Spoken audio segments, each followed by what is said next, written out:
It seems like gamers are always dealing with annoying things. Little brothers hogging the console, parents cutting down on screen time, or the low battery warning on our Switch.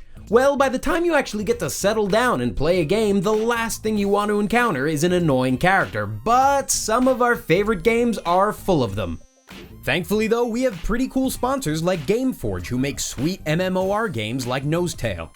You can play for free with your buds, and they made sure to leave out those annoying guys, girls, ducks, and Jar Jars, but more on that later. Natalya Simonova, GoldenEye. We all have fond memories of playing the Nintendo 64 classic GoldenEye. The multiplayer game helped spawn a whole world of first-person shooters, and the maps were pretty great to play on.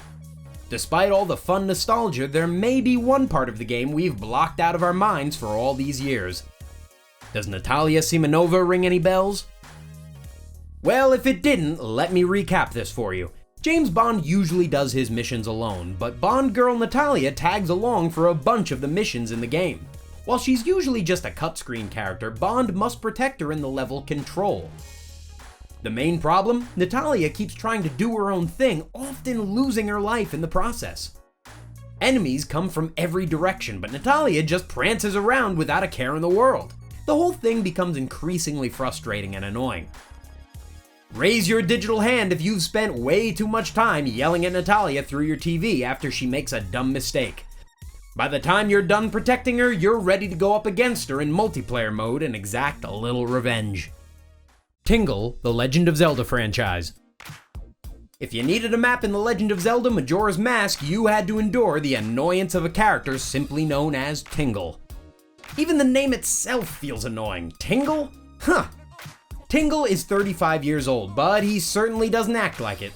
The happy-go-lucky balloon-loving guy claims to be a reincarnated fairy, but for many gamers, he's just someone we want to stick Link's sword through.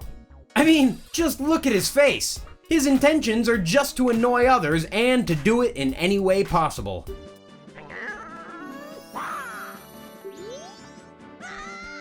Tingle's reputation was so bad and annoying in the Zelda games that some websites started campaigns to keep him removed from future games. Well, people may have taken more to Tingle in Japan.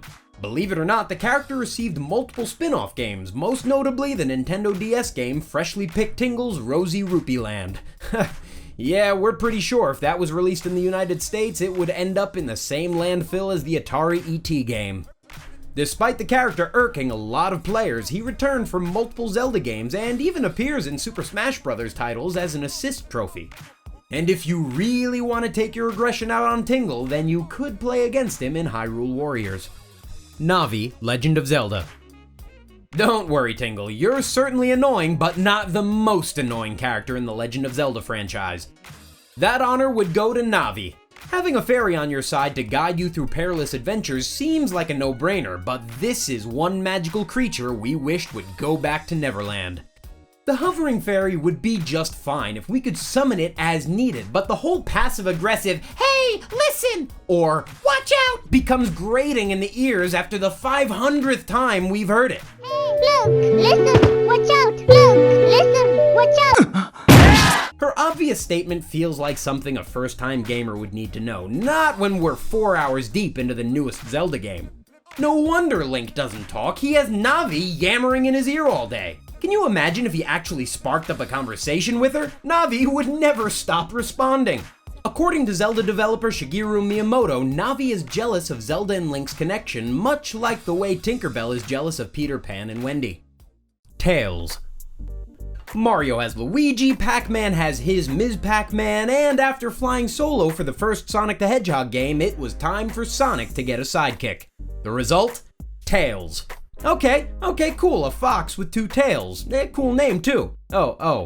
Wait, his full name is Miles Tails Prower. Okay, alright, a little weird, but we'll run with it. Tails is pretty iconic now, but boy was he annoying in the beginning. Remember playing as Tails in Sonic the Hedgehog 3? He could zoom through levels and fly as well? Pretty sweet. Well, things weren't quite the same in his debut. For Sonic the Hedgehog 2, Tails was nothing more than a tag-along, constantly lagging behind Sonic. He may have picked up a ring or two, but the guy just perished or disappeared more times than we could count. Moments later, he would fly back in just to continue the same cycle again. Even worse than the AI Tails is when another player would pick up the controller to be him. Sonic was much faster and the other player could barely assist, and it was a far cry from any type of two-player mode. At least he's gotten a little more tolerable over the years. Baby Mario, Super Mario Bros. On paper, the idea of Baby Mario sounds super cute. It's a tiny version of Mario with a diaper and an oversized hat. You can hear the chorus of awws already. Well, the design part was right, but the sound mix, not so much. Unfortunately for the SNES game Super Mario World 2, Yoshi's Island, the iconic sound effects of Mario were replaced with the actual sound of a baby crying. Anytime Baby Mario would plop off of Yoshi's back, the irritating sound would play endlessly as Mario bawled his little eyes out.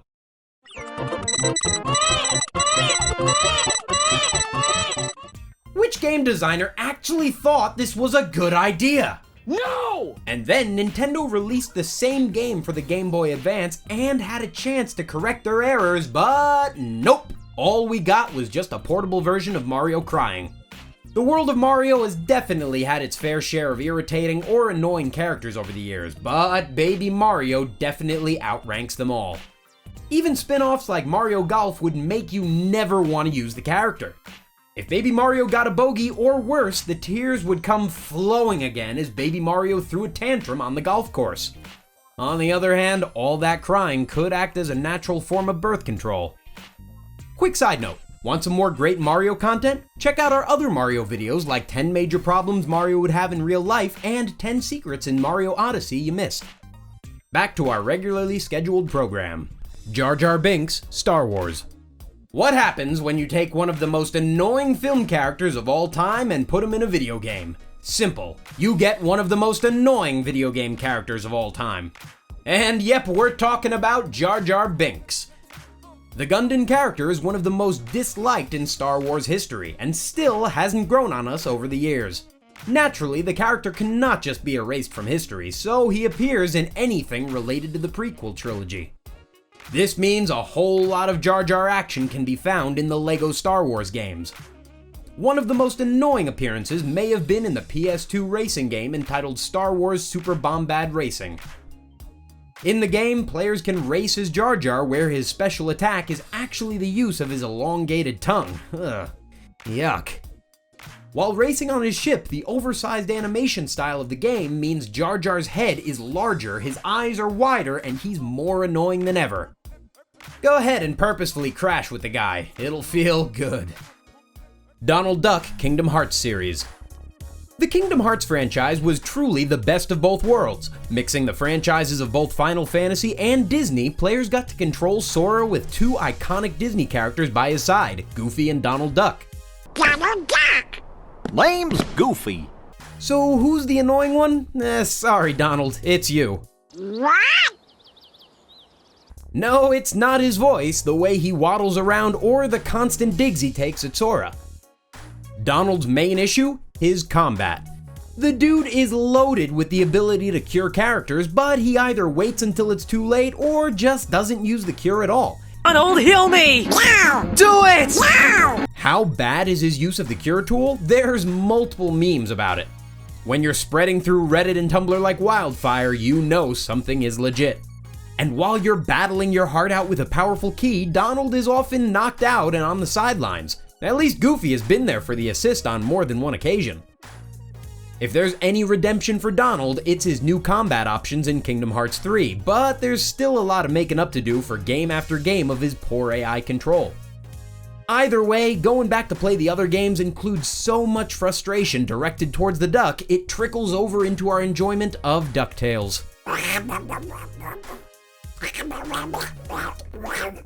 Raiden, Metal Gear Solid 2. After the massive success of Metal Gear Solid, PS2 owners were on the edge of their seats waiting for the release of Metal Gear Solid 2: Sons of Liberty. Nothing would be better than some more missions with Snake, only Snake would barely be around for the sequel. In a swerve no one saw coming, Snake gets replaced by a new character named Raiden very early on in the game. Needless to say, gamers were not very happy. The rogue and aged veteran Snake was replaced with a pretty boy who the game developers even said was created to cater to female gamers. The game trailers and demos for Sons of Liberty all featured Snake, and the secret was hidden until gamers shelled out their hard-earned cash for the game. Back in the day when a tweet couldn't spoil the big twist, we were all pretty surprised and frustrated with the arrival of Raiden. But all was not lost. For those truly frustrated with Raiden, there was a chance for a little redemption. In Metal Gear Solid 3 Snake Eater, we got introduced to the character Major Rykov, a Raiden lookalike. As Snake, players have the option of offing Rykov for some sweet revenge or showing some pity and letting the guy live. Roman Bellick, Grand Theft Auto 4. We all have that family member, the one who constantly calls for favors, needs rides to places, or just makes contact at the most inconvenient times. Well, it seems like the developers at Rockstar Games channeled all of that into Roman Bellick. The Grand Theft Auto 4 character is annoying from the moment he appears on screen, and his non-stop pestering feels relentless. The requests to go to bowling are just downright ridiculous. Let's do some bowling. If only the game featured a way to burn the alley down, then maybe Roman would quit his whining. Trust us, Roman, if we actually wanted to bowl, we would have been playing Wii Sports instead of, Grand Theft Auto. The worst part about Roman is that you couldn't just ignore the guy. If you did, your friend percentage would go down and you would lose out on Roman's valuable taxi service. Here's a tip: accept his invitation to go to bowling or play darts and then just don't show up. And don't worry, we all cringe and groan when Roman's name pops up on the caller ID. Just a part of the game we would love to skip over. But it's just another way GTA is so realistic. We all have those annoying family members.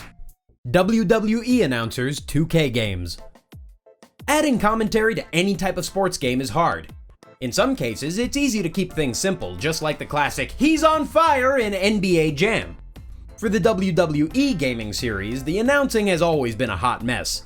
There's annoying glitches like announcers discussing wrestlers not even in the match or referring to moves not being used. And then there's Michael Cole.